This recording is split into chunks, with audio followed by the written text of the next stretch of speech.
Hello guys! Ngayon ay papasyal ko kayo dito sa bagong bahay ng aming mga manok. Nagpagawa pala kami ng bagong kulungan dahil meron tayong parating na RTL next week. Kaya naman ngayon ay inihahanda na namin yung mga kailangan nila bago sila dumating. Bale 60 heads yung paparating na bagong layers. So ang una naming hinanda ay yung housing o yung kanilang poultry house. Ang laki nitong poultry house ay 20 square meters.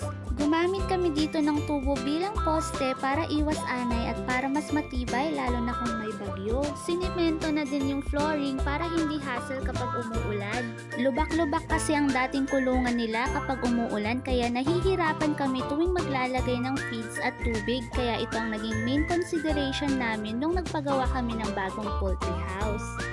At sa tingin ko ay mas madali din itong linisin. Lalagyan muna ito ng ipa ng palay para hindi kumapit sa simento yung mga dumi nila saka na namin wawalisin palabas ng kanilang kulungan. Naglagay na din kami ng bakod palibot sa kulungan para hindi makapasok yung ibang hayop katulad ng ibon, pusa o aso na pwedeng magdulot ng kapahamakan sa ating mga layers. Naglagay din kami ng mga trapal para hindi sila directly masikatan ng araw lalo na pag umaga at hapon. Ang sumunod na hinanda namin ay ang kanilang mga cages. At this time ay nag-upgrade na tayo from bamboo to galvanized battery cages. Bale itong bagong kulungan nila ay 48 heads ang capacity. Meron na itong kasamang feeders, water container, PVC pipes at nipple drinkers. Bali complete set na po ito nung na-order namin online at kami na lang ang nag-assemble nito.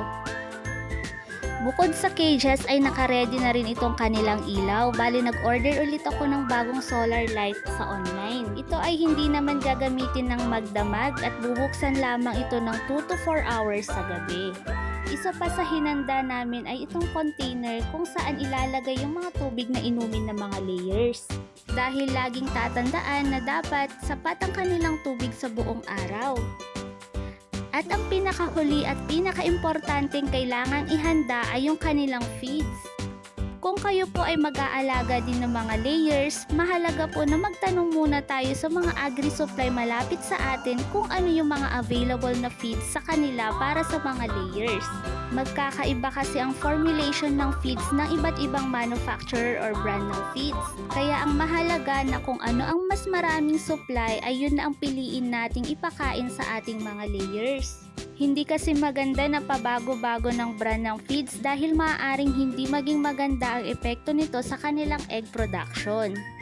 So ayan, ready na ang ating poultry house at i-update namin kayo kapag dumating na ang ating mga bagong layers. Yun lamang po, sana nakatulong. Bye!